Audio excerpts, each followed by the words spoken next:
a guy that was great for his entire career, one of the all-time great players. Rod Woodson joins us now, Hall of Famer, Super Bowl champ with the Pittsburgh Steelers and with the Baltimore Ravens. Rod, welcome to the Brian Kilmeade Show. Brian, appreciate it. Thanks for having me on, man. First off, before we talk about the Super Bowl, how do you feel about Mike McCarthy, head coach of your Pittsburgh Steelers? It's going to be interesting. They went in a different direction. I think everybody was thinking they're going to go, and they normally go young, right? When they got Chuck Noll, he was a younger coach. When they got Bill Cowher, he was a younger coach. When they got Mike Tomlin, he was a younger coach. And then you get McCarthy, and he's an older coach. So it's a little different than normal. I was a little surprised that they didn't go young again. But no matter what, I think he has to go. He's going to understand the Steeler culture. He's going to understand the environment that he's in. And I think he has a lot of big shoes to fill just for the fact that they want Super Bowls. And I think that's, Mike, when you look at Mike Tomlin the last several years, everybody's talking about, hey, Mike didn't win a lot of playoff games recently. And that's the reason that he more likely, when you're a tenured coach in the league, when you're not living up to what the standards are in Pittsburgh, I think that's one of the reasons he walked away from it. But, it's going to be fun to see how Mike does, and it's going to be fun to see who's going to be his quarterback. So Rod, of course, played for the Steelers from 87 to 96, then the 49ers for a year. I missed that one, my bad. And then the Ravens, I remember that quite well, and finished up with the Raiders, and comes out to one of the great players to ever play the game, period, and won Super Bowl 35. So, Rod, why do you think it is that the Steelers, from your vantage point, have been good, not great? I mean, and most people would take their overall record, but they haven't really been thought of as Super Bowl contenders for a while, maybe since, obviously since Ben Roethlisberger retired. What do you think happened? Yeah, well, I mean, in today's football, you need a quarterback, right? And I mean, you just said it. Ben retired, and it seemed like the Steelers retired when he retired, right? And they really never recovered. And they've been trying to replace him, got some number one draft picks at the quarterback position. I think they had some of the picks that didn't make there was, I think they were stretching to get a player at that position to try to fill the shoes of Ben. I was hoping that they took Dart from last year's draft, and they didn't. They went defensive line instead. So, they got to find that spot. Once they find that spot, I think they have the pieces in place to contend, especially in the AFC North. The other thing is, do you as a player, sometimes great coaches, and Bill Parcells says 10 years, sometimes they just shut you off. We watched 18 years with Harbaugh and all those years with Mike Tomlin. They don't become bad coaches. But do you think after a while players need to hear something different, then coaches maybe need a fresh start? No, because it's not just the coaches, right? It's the coach. He's coaching the team. He's the head coach of the team, but it's the players' team. Right? This is the National Football League. These guys are making a boatload of money. And I really say the players got to take more ownership if you want to be great. And when your coaches can talk about doing certain things, but the players have to police the locker room. And if they can police that locker room, which they normally do in Pittsburgh and they normally do in Baltimore, they've been doing it in San Francisco for a while. And, they're trying to find that culture again with the Raiders when I played there at the end. But, I think the players have to take ownership of being a part of the team because they're making a lot of money nowadays and they have to be leaders inside that locker room. I want to talk about the Super Bowl, but I also want to talk about what you're doing because we talk about this on the show all the time. You are now joining with the DEA's mission to make it a fentanyl-free America campaign. What's I think so different about fentanyl is, when we watch people get hooked on coke and decide they drink too much and you go, well, they went down the wrong path, they're born with it, or they're born an addictive personality. That's not this debate. This debate is one and done. There's people that are addicts and do fentanyl and die. I got you. But what people don't understand is what makes this so insidious. If they slip fentanyl into something you have no idea about, whether it's Adderall to stay up and study, or it's something else you would hope that maybe helps you focus, then you end up dead. I think that's what's so insidious about this. We know it comes from China, and then it's mixed. The precursors come from China. It's mixed in Mexico, and it floods our border. Yeah, Brian, first of all, it's personal for me. I don't care where it comes from. Fentanyl does not discriminate. the one thing I want to get across to these young individuals out there in this world, you can't get prescription drugs on social media platforms. You just can't. So go through the right channels, because listen, 2 millimeters of fentanyl is going to kill you. And that's just like a pin drop, the tip of a pin. And, the one thing that the DEA and NFL Alumni Health partnered up for the last 3 years to come here to the Super Bowl to speak on this. And they've done, listen, DEA has done a tremendous job. You think about what they have done over the last year, and oh my goodness, fentanyl in 2024, it killed 50,000 people, but it was down 29% from 73,000 people who died in 2023.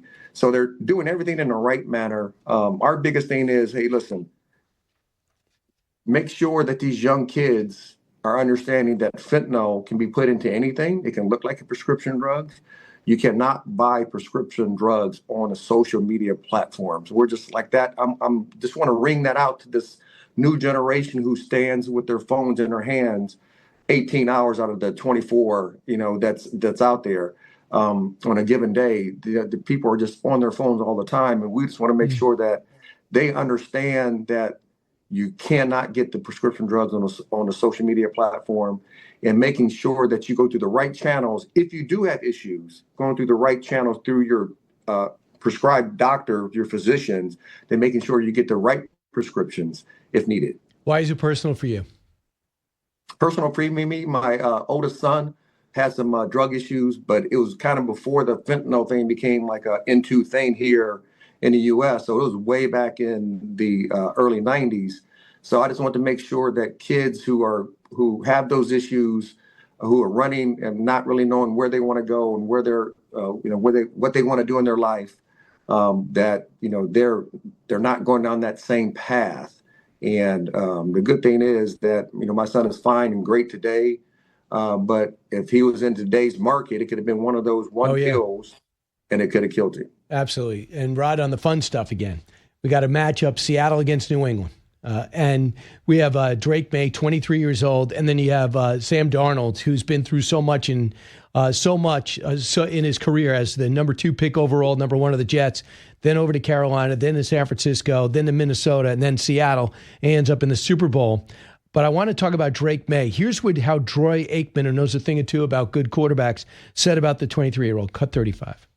I remember when we beat San Francisco in the NFC Championship game, we were underdogs going into that one. A lot of people did not expect us to win, probably a little bit like New England. But once you win that game, you go in the locker room, and especially for a quarterback, you realize that as great as this win is, and now we're going to the Super Bowl, none of it matters unless you actually win the Super Bowl. Nobody really remembers much about the teams that lose. And so I'm sure that crossed his mind as soon as he was traveling back to New England after that win at Denver. Over the years, I've had quarterbacks reach out to me and say, hey, how did you approach the week of the Super Bowl? And what I tried to do, and what I tell them, is try to make it as normal as you possibly can. And it's hard to do because you've got media obligations, you're staying in a hotel, there's a lot of distractions, as you well know. But if you can get the support of the organization, as I did, and kind of make your hotel situation as much like what you had at home, then I think the better off you are. I guess he should be all ears, being a young quarterback like he is. Your thoughts about Troy's advice? No, I mean, it's, we all say try to make it as normal as possible, right? But it's not. It's not. It's just not. I mean, I played in 3 Super Bowls, right? You only mentioned the one I won, right? And so people don't remember second place. You just, not in the National Football League. Nobody remembers a second best team year in and year out. Nobody remembers that. So yeah, it's a big deal. It became bigger and bigger and bigger. Probably one of the biggest events that happens in sports throughout the year, right? The game day.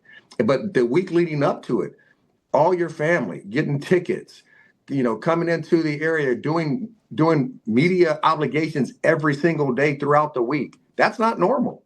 Yeah, I mean, you have to do that in your own locker room when you're sleeping in your own bed during the regular season, but it's not a normal case, so, and for a young player who's played the way that Drake Maye has played, I think he's played solid football. He hasn't played great since in the postseason, having up 15 sacks, 4 touchdowns, 2 interceptions. It's the sacks that concern me. So I think it's gonna be an interesting game.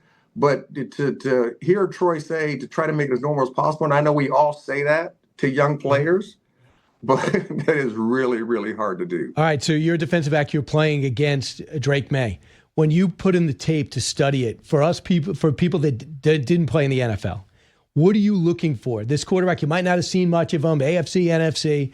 What are you looking for over these next 2 weeks of his past games to try to get an edge? I'm getting a real good feel for when he likes to throw, when he's dropping in his drop, is he looking to his right? When he puts his back foot in the ground, he hitches back up into the pocket. Then when he turns to look, is that his normal throwing place? Is that his place he's going to go to? And then also you got to figure out who Josh McDaniels is, because he's only going to run the plays that Josh McDaniels like to run in certain situations, right? Situational football, we call it. That's the offensive coordinator. So Josh McDaniels, I'm going to study what he likes to do in critical moments. And then at the end of the day, it is football. So we have, as believers, and we always say defensive players, self-doubt kills you. And you have to believe when you put your foot in the ground, you just got to go. If you're going in the wrong direction, as long as you're going 100 miles an hour, sometimes good things happen to you. But, I think for Drake Maye, the one thing that I would try to do for him, since he's so young, is to give him a lot of different looks, but do something else. And if you can do that and make him think about what he's doing once he's dropping with the football. And if you can do that, the advantage should go to the Seattle Seahawks defense. So, for example, New England knows you're studying them. So how much change are they making? What kind of disguise can you put in 2 weeks to really throw a guy like you off, Rod Woodson? What they'll do is that football, especially offensively, it's a formation-driven system, right? So they're going to run so many formations. Forget the personnel groupings, because if a tight end is sitting over there by himself, he's still the X, even though he's technically the tight end, but he's still the X receiver. So the X receiver means he's the receiver all by himself on one side of the ball. Everybody else is the other positions. So once they move those pieces around and they come to a final formation, most offenses in the National Football League only run about 6 to 7 plays outside of that. And it becomes down to what situation it is. Is it 1st and 10? Is it 1st and 15? Is it 1st and 20? You always see in 1st and long or 3rd and long, teams either going to run a screen or a draw, right? That's normal. That's what everybody does in the National Football League. 3rd and short, everybody runs man-to-man on defense, and most teams run some type of either motion or we call mesh routes, which are crossing routes, shallow crossing routes, to try to get somebody rubbed off. Everybody does it. It's so if you start noticing that, and you start noticing little patterns of when Josh McDaniels is going to call certain things inside of a game. And then Josh is going to study the defense for the Seattle Seahawks. When do they like to pressure? When do they like to get to an odd front? When do they like to get to an even front? So I think it's a good chess match, but, I'm a fan of older players trying to get their due. So I got a lot of love for Sam Darnold, who struggled early, but he found his path when he had that 1 year in San Francisco, and he got to be with Kyle Shanahan for a whole year. And it seems like it said, oh, it's just football. And he goes off and he plays at a high level from there on out. And so I think that was really refreshing. And I think it'd be wonderful to see that type of path for him to get a Super Bowl, saying, okay, it doesn't start normally the way everybody wants it. Everybody's calling him a bust, whatever that is. But he fought through it, and he can become the Super Bowl champ if he wins this football game. Yeah, I guess the mindset is I'm brought to San Francisco as a backup, so there's no pressure on me. I asked to step up, and he played really well. But you also could learn, and he says, what do I have to lose? And then when he gets his chance in Minnesota, he does great. And then he finally gets a team that was willing to invest in him, and he does better. Rod Woodson, great talking to you. I love your cause. It's definitely one in which our audience can relate to. We always talk about the dangers of fentanyl. It's the DEA's Fentanyl Free America campaign. Hall of Famer Rod Woodson, a part of his Super Bowl champ. Thanks, Rod.